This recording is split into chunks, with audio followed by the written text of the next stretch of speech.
It is Monday morning, and it is the G and Ursula show. Big show today. I'm going to get right in.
It takes a human being just 15 seconds to drink mildly warm tea. And in that amount of time, Tom?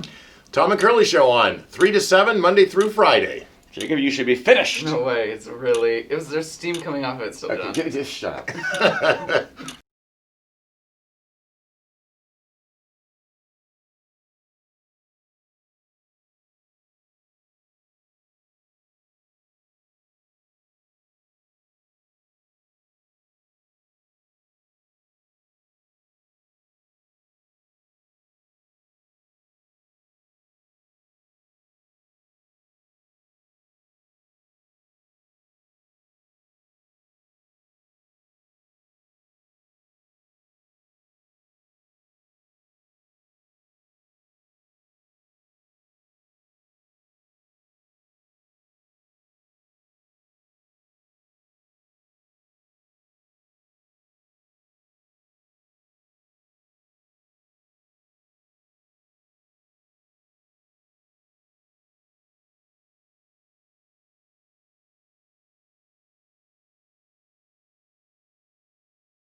So welcome to our KIRO Radio Town Hall. I'm Ursula Reutin, and I'm joined by Tom Tangney and John Curley of the Tom and Curley Show, which of course you can hear from 3 to 7 every afternoon on KIRO Radio.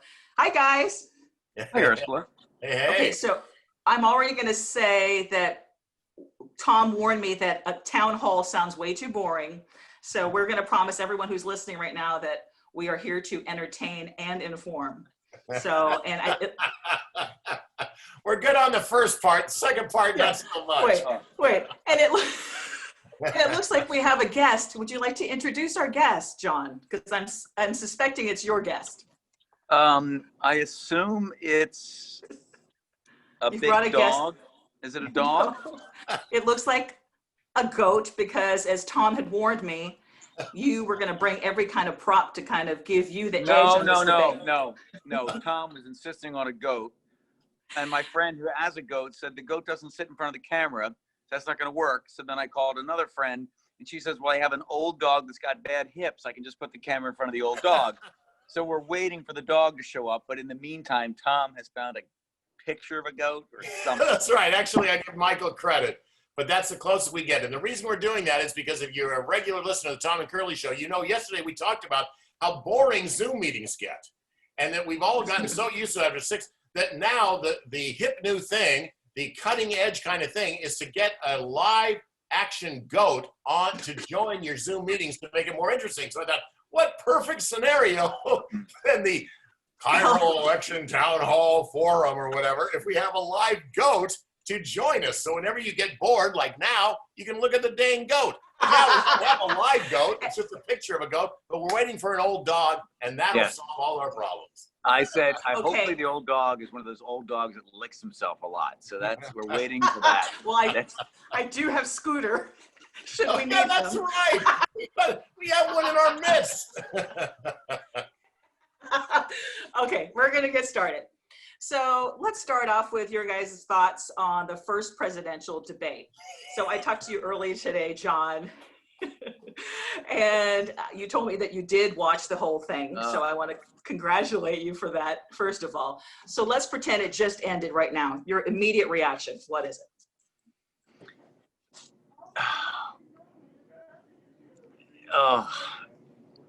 It was like really bad theater class where it's like theater 101 and it's an elective you have to take in college, or it's you have to take an elective, and two people are in there and they're told their only instruction is argue with one another, and you get to play the part of the bully that doesn't listen, and you get to play the part of the guy trying to make a point but also deciding you're going to be mean too. I mean, it was so completely unsatisfying, and it wasn't even entertaining. I mean, I'd like to see the next one be where they just let them go for 3 hours. There's really no moderator. It's just one topic. You throw it out there in front of them and let them go at it. But you didn't learn anything. Donald Trump's strategy didn't work. And I think Joe Biden, it was Joe's to lose, and Joe did not lose because he didn't fall apart. So I was disappointed. Yeah, you look delighted with his answer. I've got so many. I mean, we just finished a show. We've already talked for like an hour about this, and I still got tens of things to stay still. Okay, just so you know, I have my own strategy to keep you to 2 minutes. Okay, that's good. Listen, John and I already talked about this. To us, you're Chris Wallace. We're going to ignore you for the entire session. But the great thing to me about this is if you're looking at, I want to come around to defend the debate because everybody and his mother is bashing it. And I agree. I understand the bashing. But if you're just looking for a winner or loser, I think John's right. The problem is this wasn't really even a contest. It was like Biden won by forfeit. It's like they came out to flip the coin to start off the football game. And instead of calling heads, Trump basically, sort of kicked say Biden in the shin, and then he ended up, hitting the ref in the face, and it was like called. The game was called. It was like there was no contest. It was just it was out of control from the get-go, and it was ridiculous, and it was insulting, and all the bad things people say about it, I agree with 100%. However, I will say, in fact, I was texting with a friend in the first 15 minutes, and he just bailed. After he says, this is ridiculous. I'm not going to sit through this. I cannot do this. Hey, there's our goat. He's moving in the newsroom. So, but I think Curley has bailed on us. No, I'm right here. Here's my defense of the debate. First off, this is historic. What we witnessed last night is historic. People will be referencing this debate for the rest of our lives. And I know I don't have that much longer to live, but a lot of people are going to live a long time and they're not going to forget about it, right? Okay, that's the first thing. Second thing is, if you can detach the significance and the importance of that debate, that we're actually choosing the leader of the free world, in a month, if you take it out of context and just look at it as a theatrical piece, it was incredibly intense. It was intense and nerve-wracking for a solid 90 minutes. And the only thing I compare that to is there's this great movie called Uncut Gems, which goes, it starts, like a house of fire, and it goes for 90 minutes. It's my favorite film of the year. And you ended up with jangled nerves. And just like last night's debate, a lot of people turned off that movie 15 minutes into it. That's the kind of thing. It's not what everybody wants, but aesthetically, it really did create something that we've never seen before. And my hunch is, if these new debate rules take hold, we'll never see it again. All right. Okay. I don't know where. By the way, Ursula, where you were the spray bottle? Tom went well over 2 minutes. Yeah, he did. So I'm going to give you time, and people are counting on you. Can I show you? Yeah. Can I show you what it should look like? Yes. Yes. Can you see this screen? Okay, you ready? Hold on. Can you see it? Yes. Hang on. ITN. All right, ready? Enjoy this. Pulls out a gun. Oh, okay. Yeah, How about that? yeah. Look at that. Pulls out a Okay, gun. so in all honesty, though, John, it wasn't far from that. But I think people are counting on you to give some props to President Trump. And there were some times during the debate, despite all the nastiness, that he did Look, land a few take points. the shoe off. You throw the shoe. You pull the gun out. The Might as people well expecting me leave now, to Rick. get prop. Ursula. Here's the problem. Yeah. He doesn't do any debate prep. He has success, but he doesn't bother to learn any of the details. So when they asked him about carbon, and he could have listed a whole bunch of stuff that's happened, he didn't do any of that. Somebody gave him some bad advice. They said to him, blast away at Biden, throw him off his game, get him to be angry. Because they've watched a bunch of clips, and they can see when Biden gets upset, he gets right in somebody's face and starts screaming and yelling. Because the big thing is, it's all about character. Biden is supposed to say, that guy's a jerk, I'm a nice guy. Poke, poke, poke, poke, poke, until finally he's not a nice guy, and he's just as jerky as Trump, and he can call somebody a dog-faced liar, pony boy, or something like that, or challenge Trump to a push-up contest or something. That was the strategy. It didn't work. Biden didn't take the bait, and we end up with 90 minutes of Trump being extra Trumpy jerky, and we get Biden being able to sort of avoid it, and we get Chris Wallace being able to ask follow-up questions to Trump, but not follow-up questions to Joe Biden. So what did you think of Chris Wallace, though, then? Did Chris Wallace... I think Chris Wallace, Tom, he wanted to say, I want to be Stanley out of it. I don't want people to know who I was. But it was so out of control that, like, what's he going to do? He couldn't even ask a question. So, well, Chris Wallace himself said that he never dreamed it would go the way that it did. He wanted to be he was asked invisible. about it today. He says he's seen the criticism. He had no idea that it would end up going off the rails because both campaigns had okayed the rules of the debate. Yeah. Right? So he Can't was make completely people caught follow off guard. Okay. So I want to go back to the thing about one last thing. The thing about the debate to me, though, was it was revelatory. If you want to get a sense of what these guys are like, we got it in spades. And I don't think Biden did not win this debate. He was a little doddering at times. He was just not, but by being so Trumped, I like John's version of it. He was like the Trumpiest Trump version we've ever seen. Yeah. That revealed a lot about him, and it managed to take the focus off him. The whole point was this going to be a test of whether Joe Biden can withstand the withering attacks from Trump. Instead, we're all talking about, my God, what was Trump doing? He was out of control. Even Chris Christie, who coached him, said, too hot. He was too hot, Trump. Okay. Yeah. Sorry, okay, John, I want to give John a chance, though. If you were Trump's advisor, what would you have told him? How should he have answered the question about white supremacists? Well, Donald Trump said, yes, I will denounce. And then who do you want me to denounce? I mean, what white supremacy group? There's a bunch of them out there. Who do you want me to? He doesn't know. He probably didn't know many of them. He knew Proud Boys, and he throws that out there. But I think his point is that the president has a problem with, he wants to say what he wants to say. You can ask any question you want to ask, but the point he wanted to make, because as soon as the question comes up, what he wants to say is, because the media doesn't cover it, Antifa, Antifa, Antifa. So he was going to dismiss the question about white supremacy. What you really should be talking about is Antifa, because he needs to take Antifa and stick it on top of Joe Biden, right? Joe Biden, the Democratic Party, Antifa. So he was ignoring, to him, I'll denounce whoever you want me to denounce. But the more importantly, let's go back to Antifa. So he doesn't realize what ends up happening is when people play that cut later on, it looks like wow, he wasn't so quick to denounce it. To him, that wasn't the moment. The moment was, oh, I'm going to get a chance to really get Antifa and Biden together, because that was the thing he needed to connect.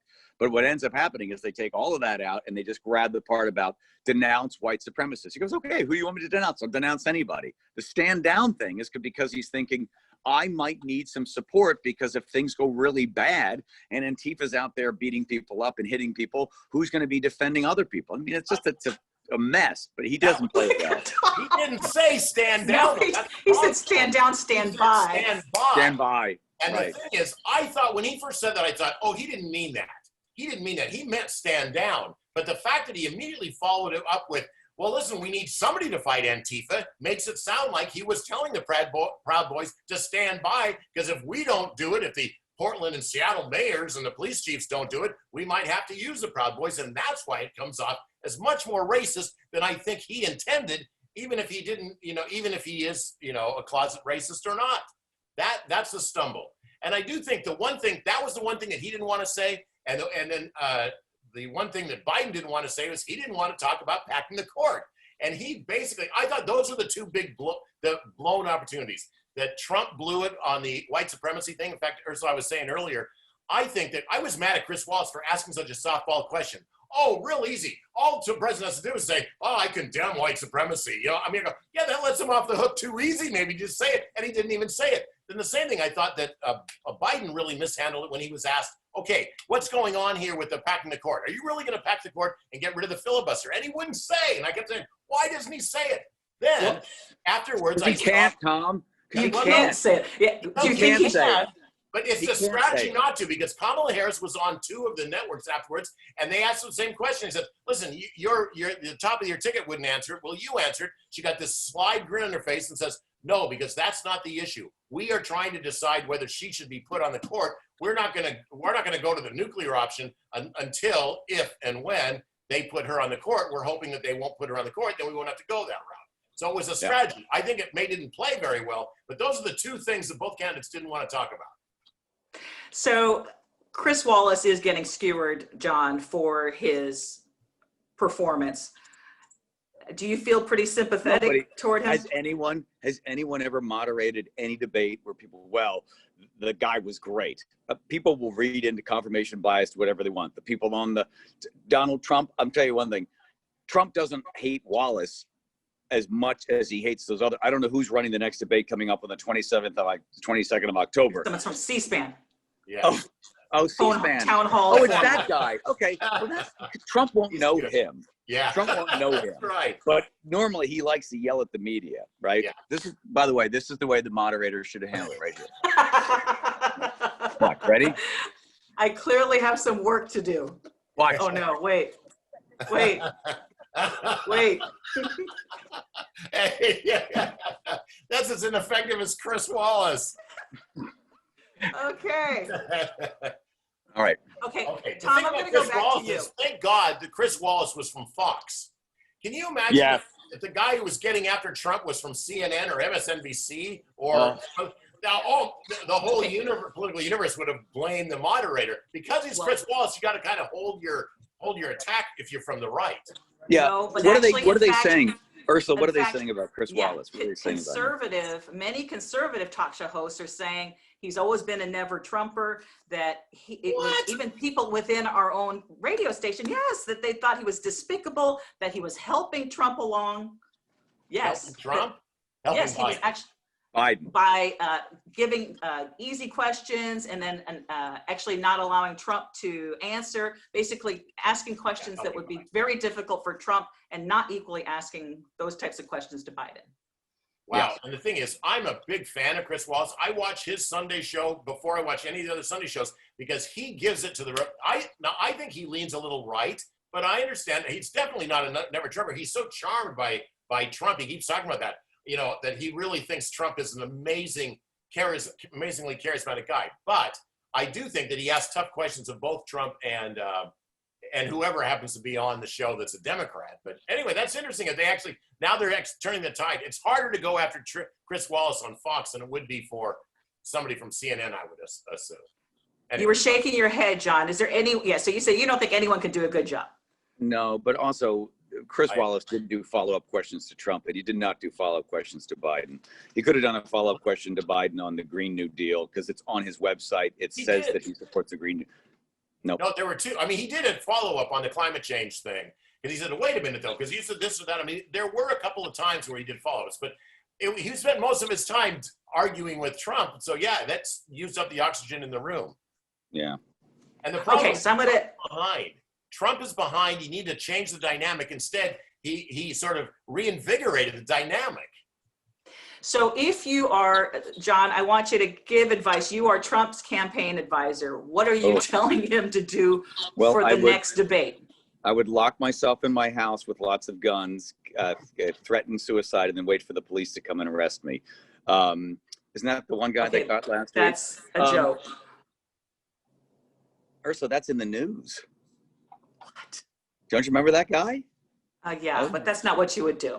No, I wouldn't do that. That guy's already done. Didn't work out well for him. I would, with Donald Trump, I think you just, every time Joe doesn't answer a question, the big one, and the big one is the court packing. That is the big one. That will separate the independents and the crazy liberals. So every time Joe doesn't answer a question, Trump needs to go back and highlight, why won't you answer that?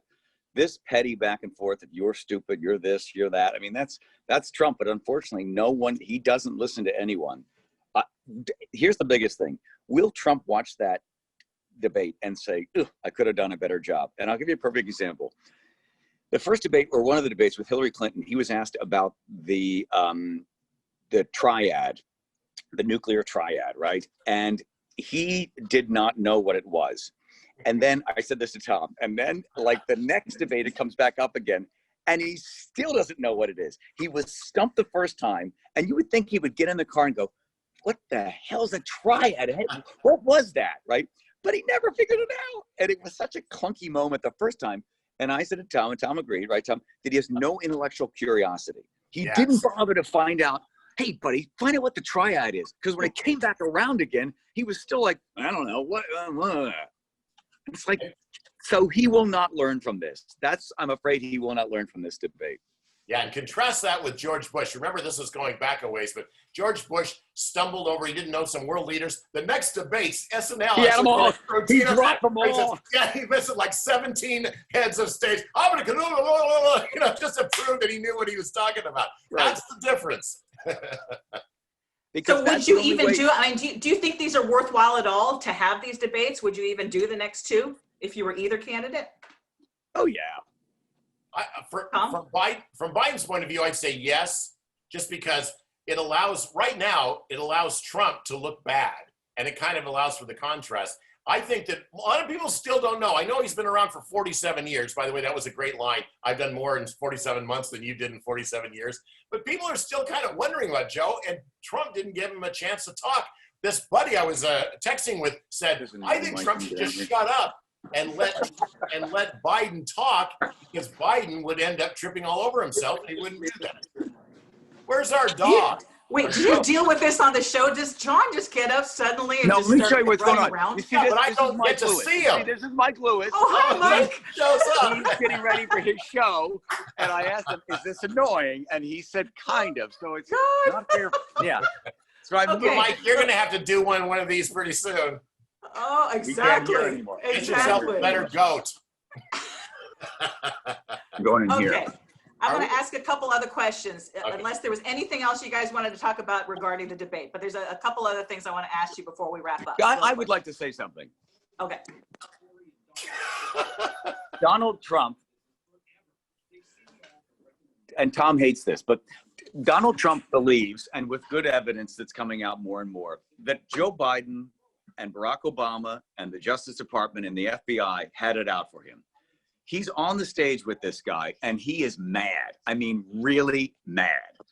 And the fact that Joe Biden is sitting over there and all the people that has been after him, he's a paranoid guy to begin with. And now you add all of that into this whole experience. He is mad at Joe Biden. So I think a lot of the stuff that he decided he's just going to take it out on Joe, you saw 4 years of Trump blasting away at somebody, that intentionally tried to spy on his people, get Michael Flynn thrown out of there, and he blames Biden for part of that. And he also sees the press as part of the constant thing he's always battling. So you're seeing a really, really angry, paranoid individual that has every reason to be angry. And I would agree with everything except that he doesn't have any reason to be angry because that's all nonsense. I think the biggest thing that bothered him was that he is surrounded by sycophants. And the fact that he had to stand on a stage with somebody that would call him a liar and the worst president was like, hey, nobody treats me that way. You can't get away the press does, That's Tom. where The press calls him that. Not directly, not like that. And he was actually on an equal basis, with the guy calling him like, that's what I think really pissed him off. And that's where I think he lost it. The question was that a planned strategy or was he out of control? I think it was a planned strategy that tipped too far because he got out of control because he the whole point was let his anger get in the way. Biden's anger was the thing that they were going to try to tip off instead right. It went the other way with him. Hey, Curley, go ahead. Okay, this is Curley. I am going to keep engaging you because I can tell that He's the goat. No, I'm trying to, Ursula, I'm trying to find a place that's quiet where I'm not bothering anybody.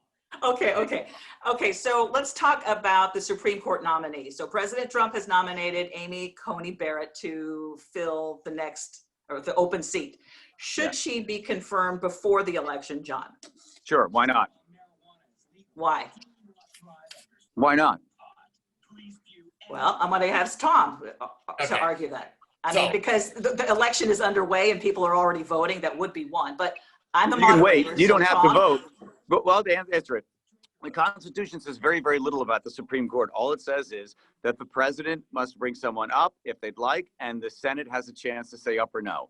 That's the Constitution. The president is elected for 4 years, not for close to 4 years, and then bails out. In 2016, they were asking the same thing. So they wanted to be able to have the thing with Garland, and they said, no, we're not going to do it. Is it hypocrisy? Well, listen, who's in charge of the Senate? And in this case, Mitch McConnell's in charge of the Senate, so he makes the choice. He can do whatever he wants, and that's what they're doing. You don't like it? Too bad. The Democrats would do the exact same thing. They're just following the Constitution, and here we go. You get a chance to vote on her. So there you go. I think it was S.I. Hayakawa, but it was a long time ago, so I could be wrong. But basically, it's a version of what he has to say. The GOP stole 2 seats on the Supreme Court, but they stole it fair and square. That's the way I see it. It's a vulgar power play that throws hypocrisy. We all expect our politicians to be hypocritical. We don't expect them to be hypocritical like within the same go around. And for Mitch McConnell to say one thing and say, no, it's not allowed, and then it is allowed. That's hypocritical, but it is a power play, and they're going to take advantage of it. And I understand that. And it's like, yeah, the Democrats should have gotten back the Senate. And that's why it's my warning to any liberal-leaning, kind of nice, moderate Democrats who think, I might vote for a Republican. There are none. I might vote for a Republican there. It actually can backfire big time on these big scales where it takes the entire Senate to vote on something. But no, By the way, it's a power. Here's hypocrisy. Wear a mask, obey all the COVID nonsense. Oh, and by the way, let me get my hair washed and my hair cut when the rest of you. That's hypocrisy, is to say one thing in public and then to do something else in private. That's hypocrisy, right? Dianne Feinstein gets off the plane. She has no mask on. She's telling all of us to wear. That's hypocrisy. But to say one thing in public and then say another thing in public is not hypocrisy. That's politics. Well, that's a selective definition of hypocrisy, but that's fine. I understand what the Republicans are doing. Remember, when this first came out, this broke on our show, Ursula, right at 4:30. So we had a good hour and a half to talk about it. And the speculation was what? I asked John, he says, I don't trust him, Mitch McConnell. I bet he's going to ram it through. And John says, no, that's not going to happen. And then son of a gun, it didn't. So. I didn't think he would. Yeah. But it was one of the big polls when people were leaving the polls in 2016. A lot of them said, "What's you're voting for? The Supreme Court." I wanted to make sure who's on that Supreme Court. Yeah, so, on the right, yeah, you're right. On the right, it was a big issue. It was a big issue. So it hasn't animated the left until maybe now. Here's what I'm wondering: if the deal with the devil that Mitch McConnell might be making is, I'm going to get a 3rd seat, on the Supreme Court, but I might lose the Senate. Is that a gamble that he's willing to take? I don't know. I think it's a gamble that Trump's willing to take because this will cement even if Trump loses, if he gets 3 nominees out of 9 on the Supreme Court, that is quite a legacy for the right. The thing that drives me crazy as a liberal is I don't even think he believes any of the stuff that he's nominating these guys for. He's just using it as a device to, garner support. But, that's the way politics is played, so we have to put up with it. Right. I don't think Donald Trump has any political agenda. Yeah, it's all personal. I think that's exactly right. Oh, really? Yes. No. It's the accumulation of power. Right. There's no rudder. There's no ballast. There's nothing. He's not directed by anything. He doesn't have a political point of view or an ideology. And that's what's frustrating for all of us around it. We all have political agendas. We all have we take politics seriously, and with him, he flaunts it to the Democrats and to the Republicans. I look forward to the time somebody comes up with a book or whatever. I talked to somebody who's good friends with Donald Trump Jr. And this guy told me that, and I told Tom this, Trump did not think he was going to win. I believe that too. I think you're right. And he ran for office, and it was a marketing move. And it was like, look, I ran, you know what? The whole thing's rigged, but you know what? Blah, blah, blah. He's a salesman. Who wanted that job? There were people that were looking at him. There were body language experts that looked at him, and one of them, I forget who it was, as much as your stock you put in this stuff. They said, that is not a happy man. When he was standing up at that podium and said, look, it's been a long night, but hey, we won. Michigan, thanks. Minnesota, thanks. He didn't want that job. He doesn't want that job. Who would want that job? Now he's got it. I got it. He likes to fight and stuff. But I do not think he wanted to be president of the United States. No one thought he would be. He's got it now, and he's in there. But he doesn't have an ideological base for anything. It's Trump, Trump, Trump all the time. That's right. Well, just to follow up on that, though, John, do you think he wants it now? Or do you think? Yeah, because he doesn't want to be a loser. Yeah, he doesn't want to be a loser. Doesn't want to be a quitter. So Ursula, he's going to be able to say it was rigged. The whole thing was rigged. This is the best thing for him. Yeah. Yeah, and the thing is, Michael, what's his name? The Fire and the Fury or whatever, that opening book, not only didn't he want it or expect it, either did Melania. But now that he has it, he doesn't want to lose it.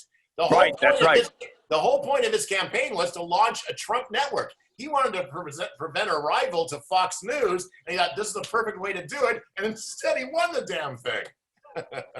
Well, speaking of that, though, now, as you know, he is trying to make people doubt mail-in balloting, and he is not committing to a peaceful transition.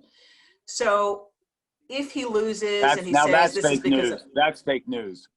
Okay, how is that fake news? I mean, what do you anticipate will play out in November, John? I believe, from what we've seen already, I believe that the ballots will come in. The counting will be delayed. And then on Facebook or any other social media, you'll begin to, my mother knows someone who works at X and she saw 15,000 up. My dad knows someone, blah, blah, blah, and he was a dumpster, and they're all and then fill in the blank, Trump, Biden. And this time it's going to go back and forth, and the media is going to have a heyday with it. The media hates Donald Trump. They want Donald Trump out of there. And they have the idea that, are you going to leave? What he basically was not going to do. He was not going to say, yes, I will just give up and walk away. It's the exact same thing what Hillary Clinton said to Joe Biden. Under no circumstances do you concede. What the hell does that mean? That's Hillary Clinton telling Joe Biden, under no circumstances, do not concede. It's what she said. I don't believe that. You want to play the clip for you? Under no circumstances. I'll get the clip for you. Okay. Of Trump declaring it. Wait. That's a different thing. If Trump declares it a winner, you don't concede. Okay, John's going to go find the clip. Yeah. Okay, while you're looking for the clip, John, I want to ask you, when you say it's fake news, you say that Trump is not saying this because we hear him saying this. What exactly is fake? Right. What part is fake? What part is fake is where he is not a man known for being able to articulate a straight idea. What he's basically saying is, I'm not going to just give up. I'm going to fight this thing. And if I have to, I'll fight in court. It's not like the military is going to have to go in there and drag him out, the peaceful exchange of power. So, I mean, that's not the case. I'm not going to give up. What he's saying is, I'm going to fight this thing in court if I have to. Okay, John is That's what Googling I'm right saying. now, so I'm going to ask you, Tom, how do you see this playing out in November? And so John and I have talked a lot about this scenario, and here's what I think is going to happen. I think that Joe Biden is going to win by enough that even Trump supporters will acknowledge it. That's my hope. I think that's the only way it's going to be done easily. Right now, I don't know, I didn't get a chance to talk to John about this today. Last night, Steve Schmidt, who is the former campaign advisor manager for John McCain, he's a never Trumper, so you got to take that with a grain of salt. He thought last night ended the election. That right now it's like an 8 point lead nationally, and I know it's all 50 individual states, but the idea is that he says this is going to broaden rather than narrow the race, and he thinks it's done for now. If that's really the case, that will, I don't know if I believe that or not, but he thinks it's done for. That's the question. If it's a big enough, if Biden wins by 6 or 7 points, then I think there's not going to be much question. If it's razor thin, then, who does know? I still think the military has said they would usher him out of the White House if it came to that. Okay, John, do you find it? Hillary Clinton. Biden should not concede under any circumstance. MSNBC. Okay, but I'd like to watch the entire hour because a lot of things, that is a headline, but still, okay. Okay. We'll watch that later. Yeah, we'll go with it. Okay, Our so audience discuss it on the other side. Here you go. We don't have time to play an They hour. have a couple of scenarios that they're looking toward. One is messing up absentee balloting so that they then get maybe a narrow advantage Mike, in the hold on. Electoral Sorry, Mike. College on Election Day. Joe Biden should not concede under any circumstances because I think this is going to drag out, and eventually I do believe he will win if we don't give an inch and if we are as focused and relentless as the other side is. Yeah, on Election Day. okay, Yeah, so I- okay, good for you for finding that. Now, I just want to ask because you were I'm glad I interpreting. could educate the two of you. Okay, wait. I wasn't doubting it, but you were interpreting what Trump says. So, Tom, would you like to interpret possibly what Hillary was saying? Was she talking about on one Election night? Day? On Election Day, do not concede the election because it's going to be fought. And that's the thing. That's what she's saying. That's why John was wrong in his characterization, even though he had tape evidence. Are you okay, John? Are you Don't expecting concede, chaos don't on concede. election night? Same thing as Donald Trump. Don't concede. Fight it. That's why he wants. That's why he Well, wants. Biden said that's why he wants a Supreme Court in place. Yes, exactly. But Biden said he would concede. Okay, Oh, did he? I'm going to throw one last. I'm going to throw and one he's- last question. I've taken enough of your time. I'm going to throw one last question, and I want it to be about our governor's race. What do you think the outcome is going to be, and why in the governor's race, John? This is a union-controlled state, and the union supports the governor, and the governor will win. We do not have a candidate. We have no party. We will not get any seats of any power in the state of Washington until we become a right-to-work state. So Culp gets 32%. And that's the way it's going to go. Tom. I guess 60-40. I think the people that might vote for Culp don't think he has a prayer, and so they do it as a protest vote. That'd be my guess. 60-40. I mean, Culp is a terrible candidate. Okay, I got to By ask the way- you one. I don't want to end on that note. What would it take you said you need to become a right to work state. Yeah. Would a moderate Republican have done better against Inslee? Another Rob McKenna type. John, No. why? Because the unions send money on a monthly basis to support Democratic candidates to write laws that benefit unions. We do not. As Republicans, we don't give money on a regular basis. Sometimes they get 50,000, sometimes they get 1 million, sometimes they get 10,000. They cannot campaign with having such inconsistencies when darn it, low battery. Hang on. You cannot campaign. You have inconsistent. You have inconsistent revenue. So that's the problem. But listen, here's the other problem is that most people agree with most Republican points of view. But then you say, well, these are Republican points of view. Oh, I'm not for Republicans. But that's the state of Washington. But by the way, you get the government you deserve. you get someone like Inslee. And Inslee, by the way, if Biden wins, he's going to take Inslee because Inslee's been doing a good job of licking everyone's butt, and will move Inslee to a position of energy or make up some sort of new department for him as a green energy guy. So now you're going to be able to get, I guess, who would take over for Inslee? The lieutenant governor. So you have to pay attention to the lieutenant governor race. That's right? who it's going to be. Between two really good Democrats, Denny Heck and Mario Lilas, his name is? Well, I think Joshua Freed. Joshua Freed's in there. He's a write-in candidate. He's a write-in. It's not the top two. We have two really good Democrats. So the Democrats have, if they want to split their vote and risk a write-in candidate, I don't think Joshua Freed couldn't get, 13% even among the Republicans in the gubernatorial race. I think that's, if he does that, that would be a story. So Heck moves up, takes the position, but then they have a special election, and then guess who gets it? Well, it's going to be Bob Ferguson. Yeah. Bob Ferguson gets a Blanchett chance. Brad. Yeah. Brad. Yeah. Go Brad. Yeah. It's going to be Bob Ferguson, and then Dow Constantine moves up, and we get more of this. But apparently, Democrats in control create a systemic racism throughout the state of Washington. How's that happen? The difference is we're trying to deal with that. Oh, how are we? But how did we create it in the first place? Hey, you guys, it's been a lot of fun. In control.